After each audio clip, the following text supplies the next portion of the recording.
Boker Tov, shalom à tous, à toutes, shalom les amis, shalom nos fidèles participants, les fidèles de Rabbeinu, Rabbeinu Hashem, que je beaucoup fait des Nissim, des flottes, continuez à nous faire des miracles à tous, à toutes, mes autres Hashem, rien de reconnaître que c'est Kadosh Baruch Hu qui fait par le sroud de tzadikim, par le sroud de tzadik et Sodolam.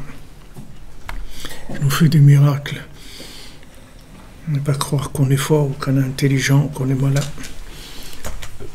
On est des shlichim dans les shlichut. Alors le Meshaléach, celui qui nous a envoyés, il s'occupe de nous.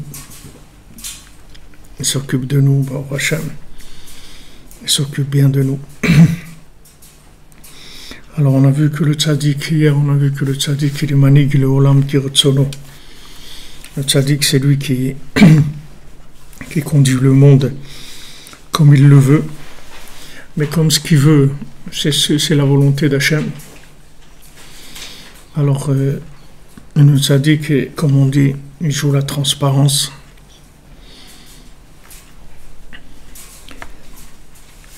Parce que le tzaddik, il s'inclut dans Kadosh Baruch Hu par le Emet. Que c'est ça la grandeur du tzaddik. C'est la vérité, c'est-à-dire qu'il est vrai avec Hachem. Il est intègre avec Hachem, il est vrai avec Hachem. Ça c'est la grandeur du tzadikim. Et donc, comme il est vrai avec celui qui l'a envoyé, donc il reçoit complètement le flux le flux divin, ce qu'on appelle le Ruach HaKodesh. Le flux divin, le souffle divin, parce qu'il est vrai avec son envoyeur. Donc le tzaddik, il est conscient qu'Hachem il l'a envoyé dans ce monde, et il essaye d'être le plus vrai par rapport à Hachem. Et avec ça, il reçoit en fait le Ruach HaKodesh. Il reçoit le souffle divin. Et ça, c'est donné à tout le monde. Comme je vous ai dit hier, Ruth, quand elle a suivi Naomi, elle était décidée à tout pour être avec elle, pour suivre Naomi. Elle voulait se convertir, elle voulait être en Eretz Israël, elle voulait se rapprocher d'Hachem Behemet. Alors ça fait que elle s'est connectée à l'Eneshama, à l'âme de Naomi.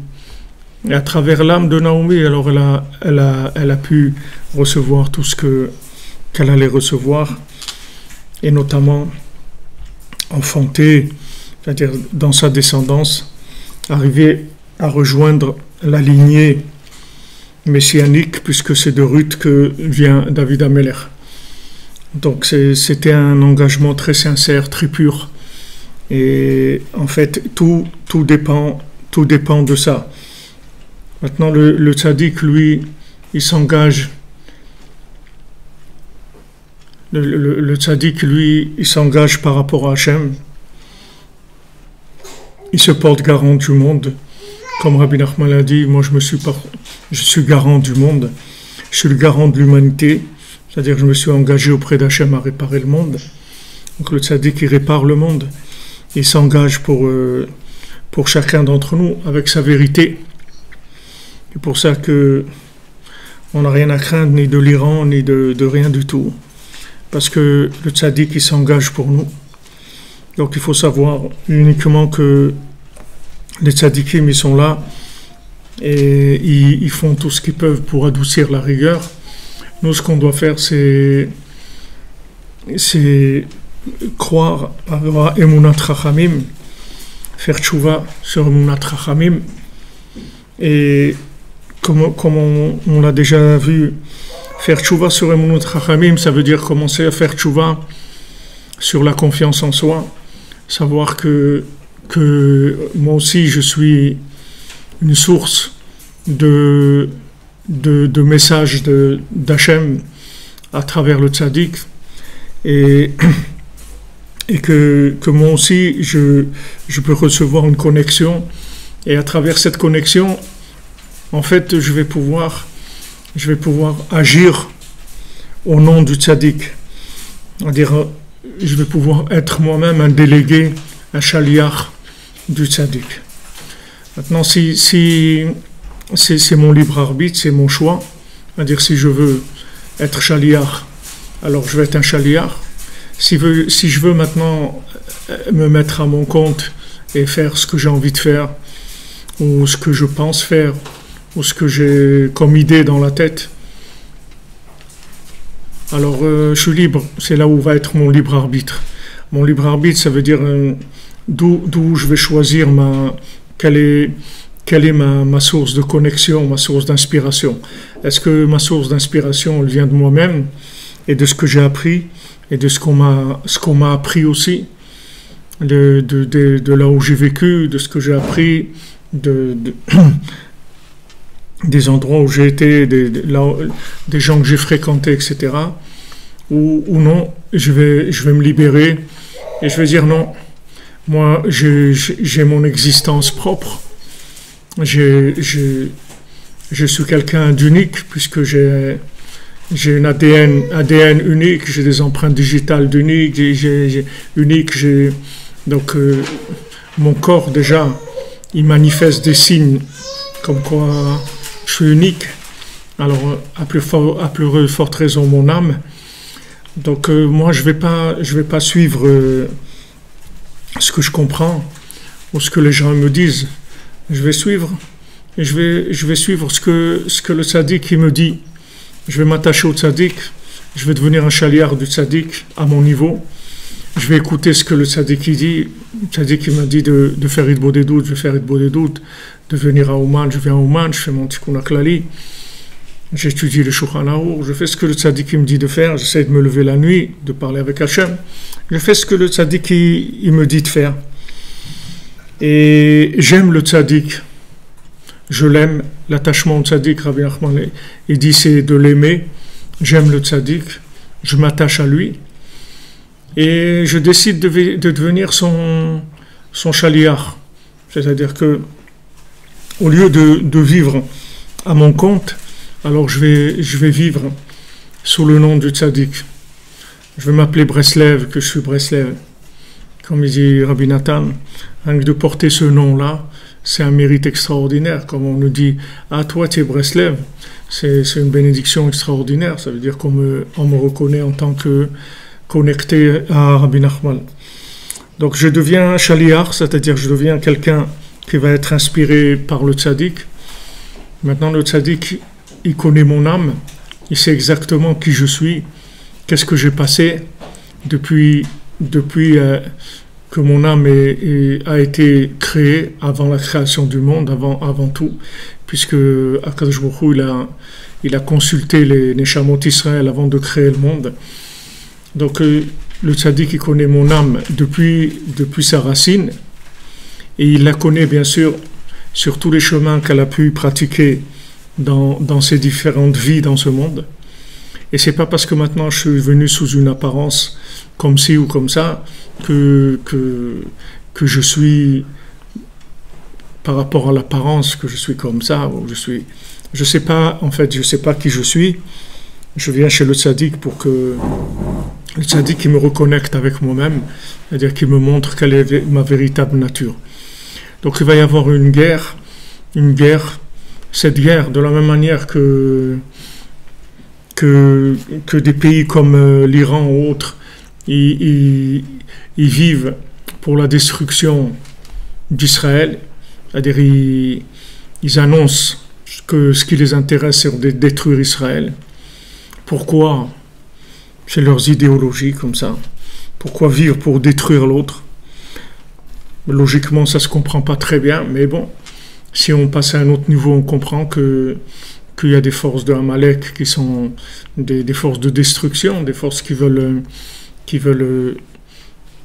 affaiblir, enlever la confiance, essayer de rentrer le Ham Israël dans de la médiocrité, dans la petitesse, etc. On essaye d'influencer négativement Et au niveau individuel, ça va être la même chose. On se rapproche du tzaddik. Tzaddik, il nous donne des indications. Tzaddik, il nous montre des choses. Il va y avoir des gens qui vont venir et qui vont essayer de nous détruire, qui vont essayer de détruire les messages que le tzaddik nous envoie. Les rencontres qu'on a faites. On a rencontré quelqu'un, il nous inspire, on voit que c'est ça, c'est magnifique. Il va y avoir des gens qui vont venir et me dire « Mais non, pourquoi? Truc, tu vas trouver mieux, il y a mieux. » Rabbeinu, il a raconté l'histoire d'un plomb, de la pompe. C'est une des histoires que Rabbeinu a racontées. Il a dit quelqu'un, il avait un cheval, un très beau cheval. Alors il est allé au marché, quelqu'un lui a proposé un prix pour le cheval. Alors il dit, s'il me propose ce prix-là, c'est que sûrement je peux le vendre plus cher. Alors il a dit, non, je ne suis pas intéressé, je veux plus. Alors, il y a quelqu'un qui lui a proposé encore plus. Et il a refusé encore plus comme ça, jusqu'à que le roi lui-même a entendu parler de ce fameux cheval-là. C'est pas le cheval d'Henri IV, c'est un cheval qu'il y avait sur le marché. Alors le roi lui a proposé un prix énorme, astronomique. Et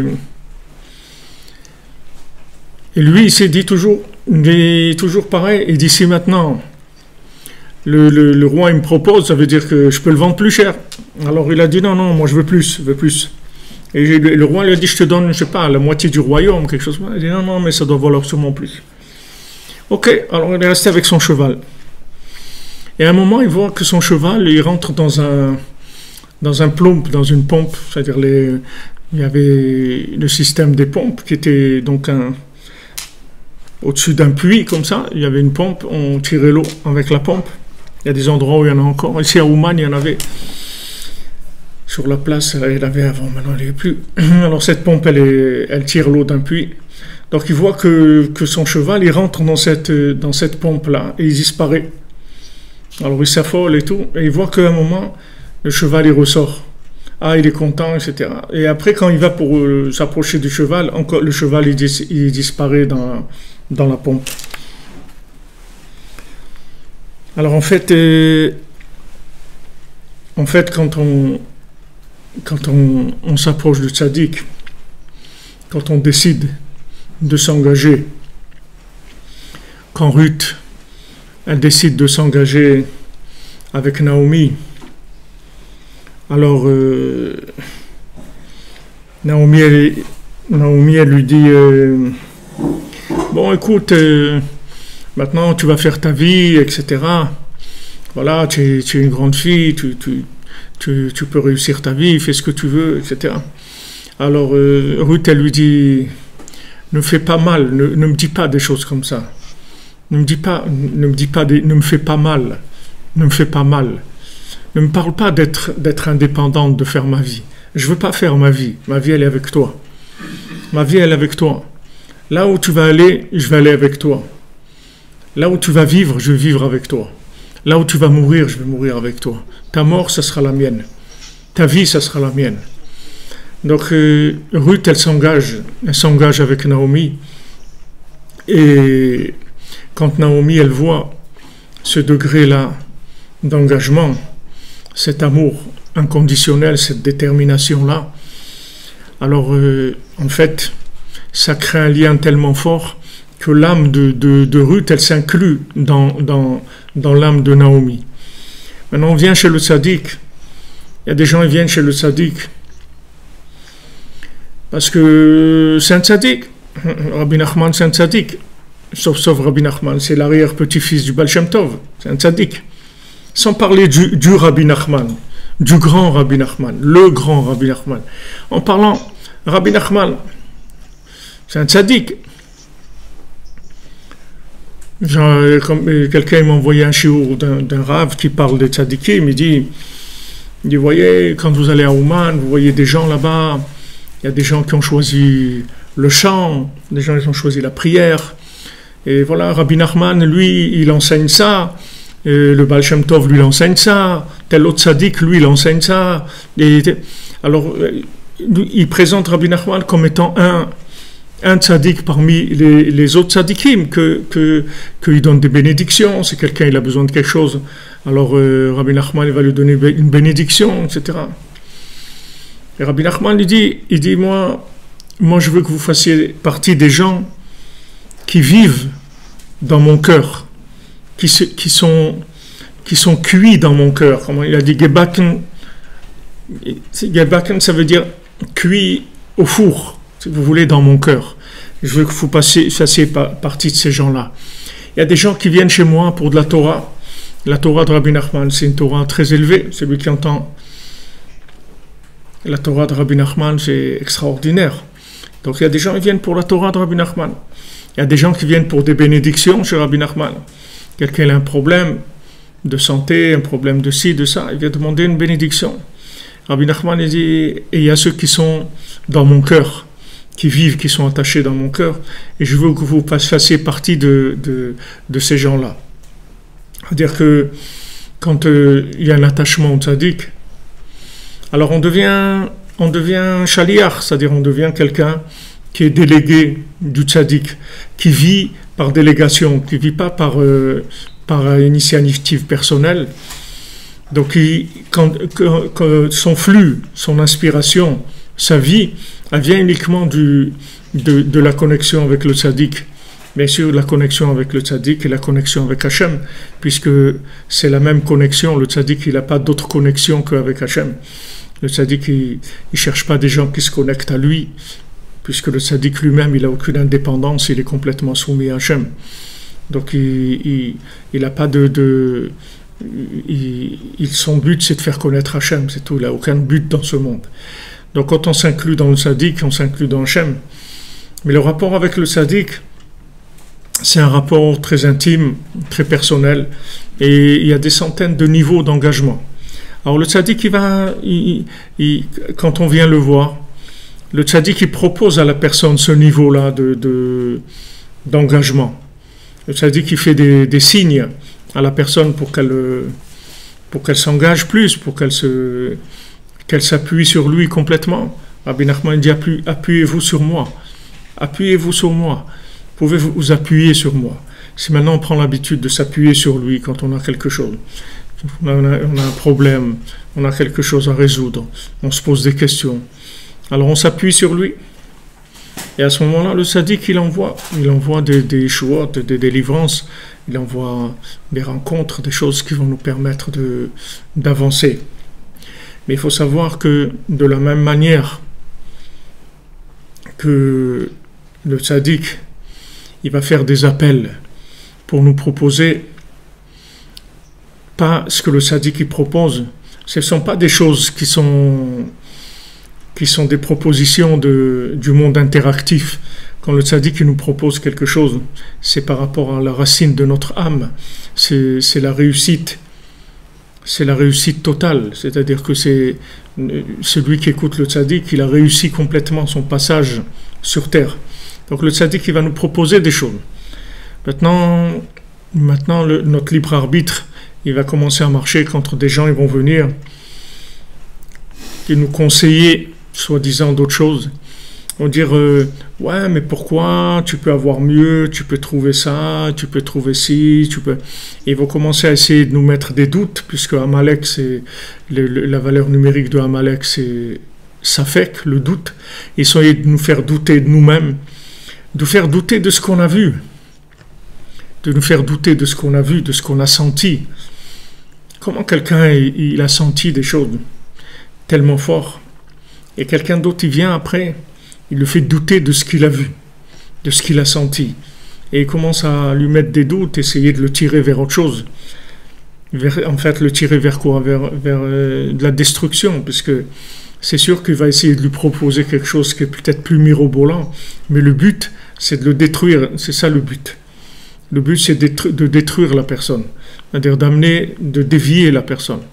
Même quand quelqu'un, il s'approche tellement de sa délivrance. Il est proche, un match très proche. Il se trouve déjà là, il est déjà venu à Ouman, il s'est attaché au tzaddik, il a tout fait, et à ce moment-là, il y a quelqu'un qui vient, un mauvais œil, un Iranien qui vient et qui essaye de lui envoyer des missiles, de lui parler de la Shonara, d'essayer de lui dire des choses pas bien par rapport à ce que la personne a vu. Et là, il va y avoir le libre arbitre. Là, il va y avoir le libre arbitre. C'est-à-dire que le tzaddik, il attend, il voit comment la personne elle va réagir. Ou maintenant, l'engagement, il est total, puisque maintenant, ce qu'on a vu, c'est-à-dire ce que j'ai vu, je l'ai vu. Il n'y a personne qui l'a vu à ma place. Donc, ce que j'ai vu, moi, je l'ai vu. Et il n'y a personne qui peut l'avoir vu et l'avoir senti comme je l'ai vu, moi, et comme je l'ai senti. Donc, il n'y a personne qui peut me dire quoi que ce soit, qui peut me conseiller quoi que ce soit. Puisqu'on on dit les conseillers ne sont pas les payeurs, c'est-à-dire c'est pas eux qui vont payer, c'est pas eux qui vont payer notre vie, c'est pas eux qui vont payer notre souffrance, notre échec, c'est pas eux qui vont le payer. Donc ces gens viennent et ils commencent à parler. Rabbi Nathan il dit ce qui éloigne le plus des gens de la vérité, c'est les gens qui vont nous parler, soi-disant un copain, une copine qui veut nous conseiller, soi-disant. Nous conseiller quoi? Qui tu es pour me conseiller? Qu'est-ce que tu peux me donner comme conseil? Qui tu es pour me conseiller? Comment je vais te faire confiance? Moi, j'étais chez Rabbi Nachman, j'ai vu quelque chose. Ce que j'ai vu, moi, je l'ai vu, toi, tu ne l'as pas vu. Il n'y a personne qui l'a vu. Il n'y a ni ma copine, ni ma tante, ni ma cousine, ni ma mère, ni mon frère, ni ma sœur, ni personne. Personne ne l'a vu. C'est un rapport intime de la profondeur de mon âme qui est inclus dans le tzaddik, puisque toutes les âmes, elles sont incluses dans le tzaddik. Donc maintenant, ce que j'ai vu, moi, il n'y a personne qui l'a vu. Et ça, c'est ma vie. Ça, c'est ma vie. Donc, ce que Ruth, elle a senti avec Naomi, il n'y a personne qui a senti ça. Il n'y a personne qui a senti ça. On va lui dire à Ruth, mais toi, tu es une princesse. Tu es une princesse, tu ne te rends pas compte. Tu es une princesse de Moab. Tu as la richesse, tu as l'honneur, tu as tout. Qu'est-ce que tu vas faire avec cette Naomi-là? Qu'est-ce que tu vas faire avec cette Naomi? Elle n'a rien. Elle n'a rien. Elle n'a pas de parnassa, elle n'a rien du tout, la pauvre. Elle est revenue, elle n'a rien. Elle est revenue en Eretz Israël sans rien. Elle est arrivée en Eretz Israël. Alors, quand ils lui ont dit, ah, c'est Naomi, tu reviens. Il dit, non, ne m'appelez pas Naomi. Appelez-moi Mara, la mère. La femme amère. Pourquoi? Parce que j'ai tout perdu. J'ai quitté Eretz Israël avec mon mari, mes enfants. Mon mari, mes enfants, ils sont morts. Mes 2 fils, ils sont morts. Voilà, je reviens. J'ai ni argent, ni mari, ni enfant, ni rien. Et à cette personne-là, amère comme ça, cette personne-là qui est l'échec social, l'échec de la société, Ruth, elle sent quelque chose. Elle dit, c'est là où ça se passe. Tout est là. Mais comment tout est là? Mais elle n'a rien, cette femme-là. Tout est là. Tout est là. Et Ruth, elle parle avec personne. Ruth, elle n'a pas de copine. Ruth, elle n'a pas de copain. Ruth, elle n'a pas de conseiller. Parce que Ruth, elle a senti quelque chose. Et ce qu'elle a ressenti, c'est sa vie. Et elle veut aller au bout de ça. Donc elle dit à Naomi, je t'en prie, ne me fais pas mal. Ne me repousse pas. Ne me repousse pas. Parce que ma décision est prise. Je vais me convertir. Elle n'était pas encore convertie quand elle est revenue en Eretz Israël avec Naomi. Elle dit, je vais me convertir et je vais te suivre et je suis engagé avec toi totalement. Pour l'éternité, je suis engagé avec toi. Une fois Rabbi Shimon, Rabbeinu, il avait un shamash, celui qui s'occupait de Rabbeinu, qui le servait, il s'appelait Rabbi Shimon. Comment il est devenu le shamash de Rabbeinu? C'est que le jour de son mariage, Rabbeinu, quand il avait 13 ans, il s'est marié, il a fait sa bar mitzvah, ensuite c'était le mariage. Alors Rabbeinu, le jour de son mariage, il parlait avec les jeunes comme ça, il essayait de voir où ils étaient. Et il a vu que ces jeunes-là, ils cherchaient les bêtises de ce monde, etc.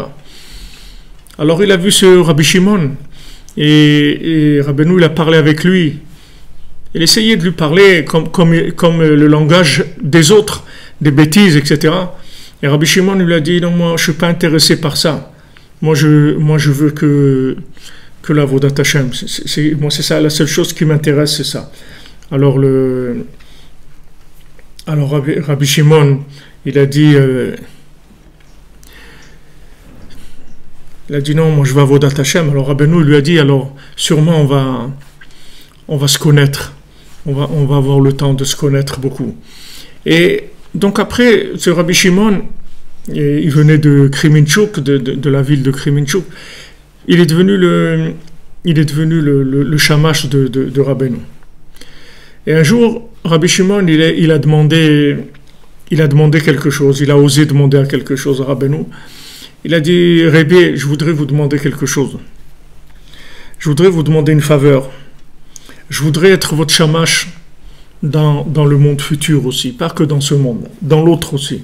Je voudrais être shamash, votre shamash éternellement. Alors Rabbeinu dit, ça je sais pas si je peux te donner une chose comme ça. Rabbeinu ne lui a pas répondu positivement. Alors la maman de Rabbeinu, Fega, elle est venue voir Rabbeinu du monde de Olam HaEmet, puisqu'elle était déjà décédée. Et elle a dit à son fils, donc à Rabbi Nachman, elle a dit, pourquoi tu le fais souffrir comme ça? Il t'a demandé, pourquoi tu lui donnes pas ça? Donne-lui. Alors Rabbeinu, après, il a dit à Rabbi Shimon, il dit, bon, d'accord, c'est bon, tu seras mon shamash aussi dans l'Olam Haba. À dire que le tzaddik, il ouvre. Il n'y a personne qui pourra venir et dire à Hachem que Hachem ne lui a pas donné la possibilité de réussir sa vie. C'est pas vrai. Personne ne pourra dire ça. Personne ne pourra venir devant Hachem et dire Hachem, j'aurais pu réussir. Non, c'est pas vrai. Je t'ai amené tout. T'as pas voulu, c'est tout. T'as choisi autre chose, c'est tout. Ouais, mais c'est pas de ma faute, j'ai parlé avec quelqu'un, il m'a dit ça, une copine, elle m'a embrouillé et tout. Non. Si elle t'a embrouillé, ça veut dire que t'as pas la émouna, t'as pas confiance en toi. T'es venu chez moi, t'as senti quelque chose, tu as vu quelque chose. Pourquoi tu continues pas ça? Pourquoi maintenant quelqu'un d'autre il vient et après quelqu'un d'autre encore il va te parler et quelqu'un d'autre et autant n'emporte le vent, tu vas devenir quoi? C'est comme l'image de la femme qui sème de la France, la femme qui sème aux quatre vents, elle sème aux quatre vents. Voilà l'image de la France. C'est le contraire de Ruth. C'est le contraire, l'opposé complètement. Naomi, elle a dit, tu vas aller dans les champs de Boaz, et là-bas, tu vas récolter chaque grain de blé qui tombe et qu'on abandonne pour les pauvres. Tu vas prendre ces grains-là, tu vas les ramasser et tu vas vivre de ça. C'est le contraire de la semeuse à tout vent. La semeuse à tout vent, aux quatre coins du monde, exploser de n'importe quelle chose qui vient, autant l'emporte le vent, allez, il l'emporte là, il l'emporte là-bas, il l'emporte là-bas. Ah ouais, m'a parlé, alors ça m'a troublé. Ah, j'ai j'ai des doutes, je sais plus. Et jamais, tu vas jamais choisir dans ta vie. Il n'y a pas un jour où tu vas trancher, tu vas dire c'est ça, c'est fini, c'est pas autre chose. C'est ça ma vie, c'est tout. C'est ça. Moi, je suis avec Rabbi Nachman, c'est tout. Le reste, je ne connais pas. Mais tu sais, il y a des tzadikim. Un tzadik, il a dit, il y a beaucoup de tzadikim. Ils sont très bien, ils sont très mignons. Tous les tzadikim, Baruch Hashem. Moi, j'ai un maître, c'est tout. Il s'appelle Rabbi Nachman, c'est tout. Le reste, je ne connais rien. Je sais rien. Je sais rien. Ils sont tous bien. C'est pas mon maître. Mon maître, c'est Rabbi Nachman. Ce que je reçois comme inspiration, je le reçois de lui. Et moi, je m'attache à lui. Et je reçois... Tout ce que je le reçois en tant que délégué de Rabbi Nachman, c'est tout. Le reste, ça ne m'intéresse pas. Alors j'ai confiance en moi, que je reçois des appels, des messages, et je réponds présent. Rabbeinu dit, personne ne pourra venir avec des comme on dit, de venir chez Hachem avec comme on dit, venir se plaindre avec des plaintes en disant « Ouais, mais moi, vous comprenez, si on m'avait montré la vérité, moi aussi je serais venu. » C'est pas vrai. On t'a montré la vérité. Tout le monde sur Terre. Il n'y a personne qui ne voit pas la vérité. À son niveau en plus. Dans son langage. Parce que si on lui parle notre langage, c'est pas de la vérité. On lui parle dans son langage, là où il est. Et c'est lui qui refuse. Donc, il y a pas de, on ne pourra pas venir dire à Dieu, ouais, mais moi, j'étais seul, là où j'étais, la personne qui m'a rien dit, c'est pas vrai. Parce que tout le monde entier, en fait, c'est une structure de dialogue, c'est tout. Tout le monde entier, c'est un dialogue. Tout parle. Tout ce qu'il y a dans le monde parle. Les individus, les animaux, les plantes, les pierres, tout ce qu'il y a dans le monde, c'est que des outils de communication, c'est tout. Hachem, il a créé un monde de communication, puisque Hachem, il a créé le monde avec la parole. Donc tout ce qui a été créé, ça a été créé avec la parole. Donc ça parle. Tout parle. Tout parle de quoi? Tout parle d'Hachem. Tout parle du tzaddik. Et tout parle, et tout me parle, à moi personnellement. Donc si j'ai entendu quelque chose, il faut y aller, parce que c'est ma vie, c'est tout. Et ces conseilleurs-là, ils ne sont pas les payeurs. Le jour où vous irez les voir, et vous leur direz, tu as gâché ma vie, tu diras, ah, ben je sais pas, moi je pensais bien faire, hein. C'est pas vrai, il pense pas bien faire. Au fond de lui, il y a de la destruction, il y a vouloir détruire le bonheur de l'autre. Détruire la réussite de l'autre. Vous savez, quand j'étais jeune, j'étais choqué, quand j'étais adolescent. Alors, on vivait au bord de la mer, donc on avait affaire à souvent des gens qui venaient, qui se baignaient, qui se noyaient et autres. Et j'étais très choqué la première fois que j'essayais de sauver quelqu'un qui se noyait. J'étais très choqué de voir comment il essayait de me couler. Comment essayer de me couler? Moi, je viens pour le sauver, et lui, il essaye de me couler, alors que je suis venu pour le sauver. Mais c'est un instinct. C'est-à-dire que celui qui vient pour le sauver, alors on essaie de le couler, de le tirer vers le bas. De tirer vers le bas. Et souvent, on est obligé de frapper la personne qu'on est venu sauver pour un petit peu la calmer, pour qu'elle nous laisse la sauver. Donc, il y a des gens que leur vie, c'est un échec. Il y a des gens que leur vie elle est amère. Ils sont amers. Et qu'est-ce qu'ils ont trouvé? Ils ont trouvé comme consolation de détruire la vie des autres. C'est comme ça qu'ils se consolent. Quand ils voient quelqu'un qui va réussir, qui est souriant, qui est joyeux et tout, ils ne peuvent pas supporter ça. En eux, il y a une amertume, un échec, un mauvais œil terrible. Et essayer de détruire l'autre. Pourquoi? Parce que l'autre, il a trouvé le bonheur. Rabbeinu dit, si tu vois que tu as échoué, alors aide l'autre à réussir. Parce que quand tu vas aider l'autre à réussir, alors Hachem, il va te le considérer comme un bienfait et il pourra te libérer, t'amener ta délivrance à toi. Maintenant, tu n'es pas arrivé, toi, à réussir. Alors, au lieu maintenant de détruire ceux qui réussissent, au contraire, encourage ceux qui réussissent. Aide les autres à réussir, si toi, tu n'as pas réussi. Rabbeinu, il dit, une fois, il y a un roi, il a prêté de l'argent à beaucoup de gens. Et il arrivait donc la date où il fallait rembourser. Alors il y a une personne qui est venue voir le roi, il dit, Majesté, voilà, je suis venu vous voir, je voulais vous dire que j'ai pas de quoi vous rembourser.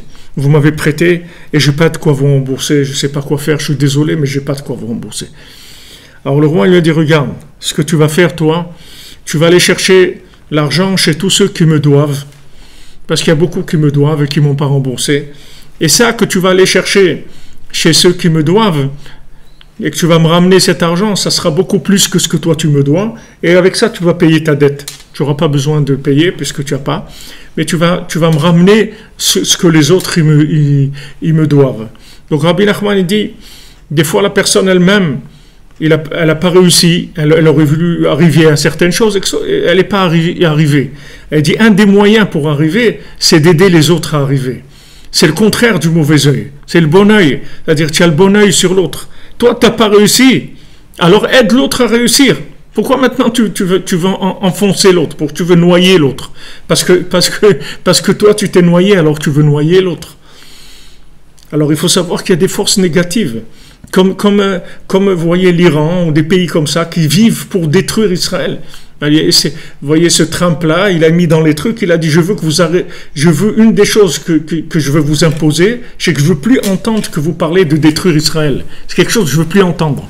Comment un pays entier, avec des millions de gens qui sont en difficulté pour manger, pour vivre, etc., ils ne peuvent vivre que en parlant de détruire Israël. C'est quoi Israël? Quelques centaines de kilomètres. Qu'est-ce que c'est Israël? Qu'est-ce que c'est Israël pour eux? Pourquoi ils n'oublient pas Israël? Pourquoi ils n'oublient pas? Occupez-vous de vous. Regardez vos pays. Qu'est-ce que c'est? C'est des hécatombes. Il n'y a rien du tout. Il n'y a pas d'hôpitaux, il n'y a pas d'avance, il n'y a rien du tout. Vous vivez comme je ne sais pas quoi. Mais occupez de vous. Non, détruire Israël. Pourquoi? Pourquoi? Parce que Israël, ça représente le bien, ça représente la shgacha, ça représente les chouchous d'Hachem, les gens qui sont chouchoutés par Hachem. Et ça, c'est une jalousie qui est insupportable. Donc, cherchez à détruire. Et sachez que dans votre vie, vous allez être entouré par beaucoup plus de gens qui chercheront à vous détruire que des gens qui chercheront à vous construire. Des gens qui vont vous aider à vous construire, il n'y en a pas beaucoup dans votre vie. Il n'y a pas beaucoup de gens qui aiment votre réussite, qui attendent votre réussite, qui souhaitent votre réussite. Parce que comme la plupart des gens, ils sont eux-mêmes, leur vie, elle n'est pas tellement mirobolante. Donc autour d'eux, en général, ils émanent pas tellement l'encouragement et la recherche du bon œil pour essayer de faire réussir l'autre. Alors le tzaddik, lui, il a le bon œil sur le monde entier, parce que le tzaddik, il attend rien de personne. Il a besoin de personne, puisque lui-même, il est dans la vérité absolue par rapport à Hachem. Donc il a besoin de personne. Et il ne fait qu'aider les gens. Alors si maintenant, je me rapproche du tzaddik, Baruch Hachem, je sais où ça se trouve.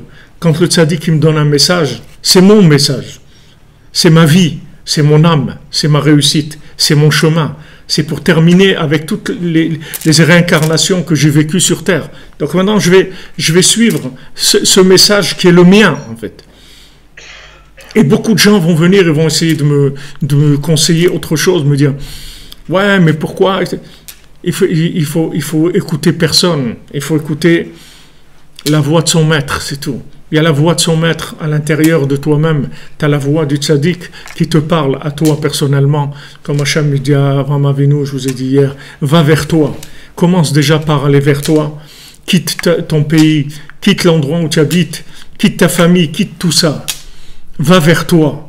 Va vers toi, je vais te parler directement à toi. Sors de tout ça et je vais te parler à toi. Même Lot, même quand Avraham Avinu il était avec Lot c'était son neveu. C'était le neveu d'Avraham Avinu. Donc Avraham Avinu, il voulait l'aider. C'était son neveu, quelqu'un de sa famille, il voulait l'aider. Mais la Torah nous dit que tant qu'Avraham Avinu était avec Lot, Hachem ne lui parlait pas. Il ne lui parlait pas directement. Et on voit que quand à un moment, il y a eu des problèmes entre les bergers d'Avraham Avinu et les bergers de Lot, et que Abraham et Lot ils se sont assis, et Abraham il a dit écoute, nos troupeaux ils sont devenus trop importants pour qu'on puisse continuer à être ensemble, donc tu vas choisir un autre endroit où tu vas aller avec tes troupeaux. Alors choisis la direction que tu veux. Et si tu vas à droite, moi j'irai à gauche, choisis ce que tu veux. C'est pas vraiment Avinu, il n'a rien choisi. Il a dit choisis toi ta direction et moi j'irai dans une autre direction. Donc l'autre il a choisi sa direction, et il a choisi la direction de Sdom, parce que Sdom c'était l'endroit le plus magnifique qu'il y avait dans toute la région, avant qu'il y ait la destruction. Ça aussi, personne ne pouvait imaginer.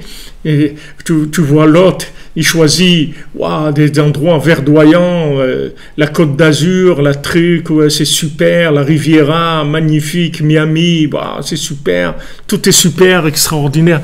Attends, tu sais pas ça, ce que ça va devenir. Qu'il y a des choses bien, mais à l'époque, quand ce Sdom, c'était un endroit magnifique, c'était un endroit extraordinaire. Quand tu voyais Sdom, c'était magnifique. Donc bien sûr, l'autre, il a été directement vers Sdom, ce qui a l'air beau, apparemment. C'est ce qui a l'air magnifique. Et après, regardez qu'est-ce que c'est devenu Sdom. C'est l'endroit le plus bas du monde, déjà, géographiquement. C'est très bas. Je sais pas combien de mètres en dessous le niveau de la mer. C'est-à-dire, même matériellement, c'est un endroit extrêmement bas, extrêmement désertique, très, très salé comme ça, un endroit où il n'y a rien. Et pourtant, à l'époque où Lot il a choisi, ça avait l'air super reluisant. Alors, c'est là, et Avraham Avinu, il est parti de l'autre côté. Et c'est écrit que dès qu'Avraham Avinu, il a quitté Lot, alors Hachem, il lui a parlé. Et Rachid, il dit, tant qu'il était avec Lot, Avraham Avinu ne lui parlait pas. Tant que vous n'avez pas confiance en vous, que vous n'allez pas dans une forêt ou dans une chambre où vous voulez, et que vous ne vous considérez pas comme étant l'interlocuteur individuel et unique d'Hachem, Hachem, il ne va pas vous parler. Si vous prenez des gens avec vous, vous prenez des conseillers, des gens avec qui vous êtes collés, il dit Hachem, il ne vous parlera pas. Hachem, il va te parler le jour où tu viens seul devant lui. Tu dis Hachem, je me présente, je suis ta créature, voilà, je suis là. Qu'est-ce que tu veux de moi? Qu'est-ce que je peux faire dans ce monde? Qu'est-ce que je peux faire de bien? Quel est mon but? Qu'est-ce que je suis venu faire? Rabbi Nachman, il dit, moi, c'est pas de la chassidoute, Breslev. Breslev, c'est pas une chassidoute. Breslev, c'est chacun tout seul. Rabbi Nachman, il recevait chacun tout seul, pas des groupes. On est groupe des milliers, on mange et on fait la fête ensemble, etc. Et on est tous ensemble. Non, il y a le côté où on est ensemble, à Rosh Hashanah, on danse, aucun problème. Mais on est tous seuls par rapport au tzaddik. Notre rapport avec le tzaddik, il est seul. Il y en a un qui va aller habiter au Mexique et là-bas il va faire une communauté Breslev. Il y en a un autre qui va être pâtissier dans le sentier et il va faire des beaux millefeuilles. Et à chaque fois qu'il fait un millefeuille avant, il fait de beaux des doutes et dans ces millefeuilles, il y a des messages qui passent. Il y a un autre qui va faire des vêtements. Il y a un autre qui va faire des voyages. Il y a un autre qui va faire des cours de Torah. Et un autre qui va imprimer des livres. Chacun, le tzaddik, il va le prendre seul. Il va lui dire, voilà, toi, tu vas faire ça. Parce qu'on ne peut pas donner des thérapies de groupe. On ne peut pas donner des thérapies de groupe à des gens qui sont différents les uns des autres. Comment on va faire des thérapies de groupe? Chacun, il a une histoire. À part l'histoire de ce monde, il a une histoire de dizaines de fois qu'il est déjà venu. Comment vous pouvez connaître l'histoire de quelqu'un? On ne peut pas. Il n'y a pas de thérapie de groupe. C'est individuel. Rabbeinu, avant d'arrêter de donner aux gens, les jeunes, de jeûner, Rabbeinu, il recevait chacun à Rosh Hashanah, la veille de Rosh Hashanah, et lui donnait un petit papier où lui écrivait les jours où il doit jeûner dans l'année. Et chacun, c'était différent.